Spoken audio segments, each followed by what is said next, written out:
Welcome once again to Lehto's Law. Here's Steve Lehto. Graham sent me the story, so Steve, check this out from Florida. It's from WFLA. And I talked about a very similar situation, but with a different object in the story. A Pinellas County man was told to remove boat he sold in 2019 and has been threatened with $1,000 in fines if he doesn't do something about the boat he no longer owns. I've talked about this with cars before, but never a boat. Shannon Benkin from WFLA wrote this. The Pinellas County man sold his sailboat in 2019. 5 years later, a hurricane washed it ashore onto the Dunedin Causeway. The boat's become a tourist attraction. Passers-by stop and take pictures, and a nearby restaurant has been using it to advertise cold beer. But county code enforcement wants the boat removed from the public right-of-way. So the man called Better Call Benkin, which is the show that Shannon Benkin does, and asked for help after the Pinellas County Code Enforcement sent him a violation notice and said it was his responsibility to remove the 11,000-pound boat. That's 31 feet long and 11,000 pounds. He said, "I'm shocked. It's unbelievable that this could happen." Now, the boat is named the Shenanigans, and he said that it's fitting because that is exactly what he calls the violation saga. Hours after his interview with Shannon Benkin, the county called him and decided to work something out. But here's what happened. The man sold the boat, and he has a bill of sale proving he sold the boat. And so he doesn't own it anymore. Then he receives the notice of violation now, 5 years after he sold the boat. And the violation says remove the boat, and if it isn't moved, you can be fined up to $1,000 per day. When he reached the officer, he was told he was being charged anyway. He said that in the end, I'm going to be responsible for the county pulling that boat out of there, and I'm going to be charged, and that if I like, I'm going to go after the owners civilly to recover the cost. So they're saying, look, what they told him at first was, it's still your boat as far as we're concerned. The fact that you sold it to somebody else, great. You remove the boat and then get the money back from the buyer for whatever it costs to remove the boat and so on. Now, the consumer investigator, Shannon Benkin, got involved, reached out to county officials, and shortly after that, the county called the man with good news. They tracked down the actual current owner and are sending violations to him. Now, it does make you wonder why the other guy hadn't bothered to track this thing down, because, I mean, if your boat disappears, you might think it sank, I guess, but... So the man says, I'm off the hook thanks to you. I have no doubt that I would have had to call a lawyer, would have been in court, and would have been going through a nightmare. And yeah, that all costs money. So a county spokesperson said the code enforcement officer is new to their department and was not familiar with all of the databases they use to track down owners. So the implication there is that the information was in a database someplace. He said the new owner who has registered the boat will now be sent a violation regarding shenanigans, and will have to come and do something about it on the causeway and or be fined as a result. So the interesting thing here is that there was a database that contained the information regarding who the current owner was. Somebody checked an old database and said, oh, this guy owns it, despite the fact he sold it 5 years ago. The parallel here is obviously an automobile.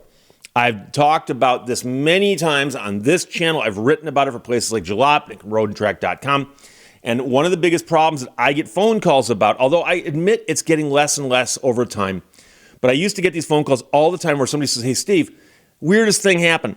I sold my car to a guy a couple years ago and forgot all about it. And now I'm getting these hate mail letters from Pennsylvania. And by the way, I live in Iowa.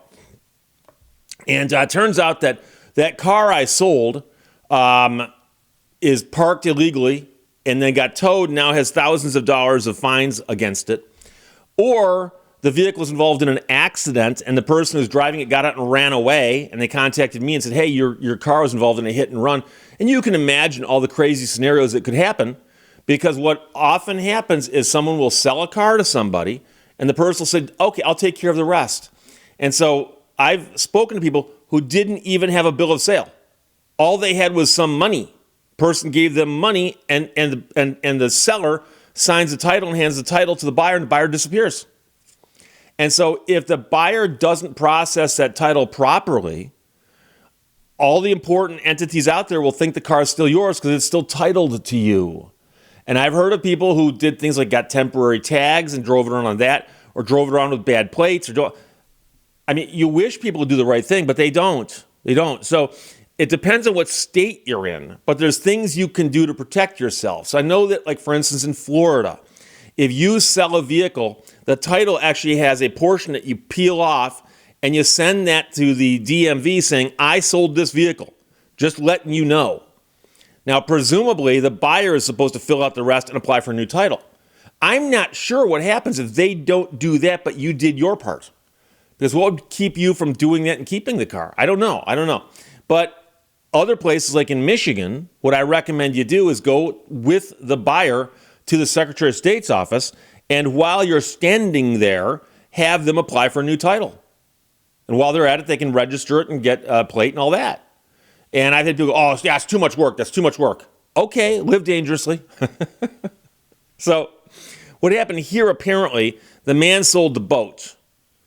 And he did the paperwork, and apparently the buyer registered the boat like he was supposed to. Now, I'm not sure what else they do and whether it's the same department that handles cars or not, but apparently when his boat washed ashore after a hurricane and it's beached in a really bad place, somebody looked it up and said, oh, this guy owns it, despite the fact he sold it 5 years ago. 5 years ago. So the crazy part is that without getting a TV station involved, it would have cost him probably thousands of dollars, and that's not counting the fines if they levied those as well.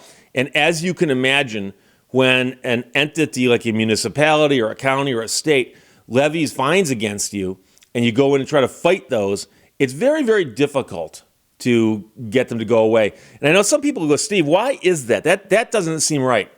Well, I can tell you that in a typical average situation, the fines get levied after all kinds of other chances have been offered and ignored or missed. And so they're saying that this boat washed ashore a little while ago, and $1,000 a day fines haven't been accruing since then. They were going to start accruing now. And so when they went into court and said, hey, if they'd gone into court and said, hey, this guy owes us thousands of dollars in fines, and the judge says, what are the time frames? They say, well, it washed ashore here. We notified him here, and we started charging him over here. The judge is going to look at the person and go, why did you do nothing between those two dates? Isn't that boat your responsibility? Now, in this case, it wasn't. I've seen too many cases where somebody got fined and went into court and said, hey, I want those fines taken care of because I took care of the problem. And I've seen code enforcement officers and equivalent go, well, yeah, but we notified him of the problem in January, and he resolved it in June.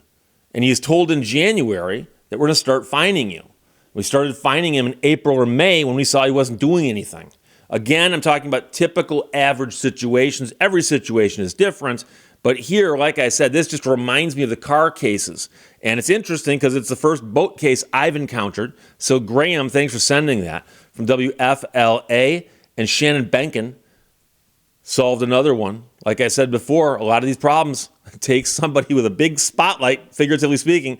Here it's a television station to shine a light on it. But the Pinellas County man was told to remove the boat he sold in 2019 and threatened with $1,000 fines per day. And it's not been his boat for 5 years.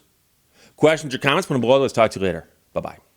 I'm inevitably going to have somebody comment and say, Steve, you're wearing a Canadian flag. Is that a political statement? No, it's not. This shirt literally came up in the rotation, and I just now, as you may have seen me look down and realized it. I'm like, oh, some people think it's political. It's not. It literally came up in rotation, just one of those things. Bye-bye. Thank you for watching Lehto's Law. Care about what other people think, and you will always be their prisoner.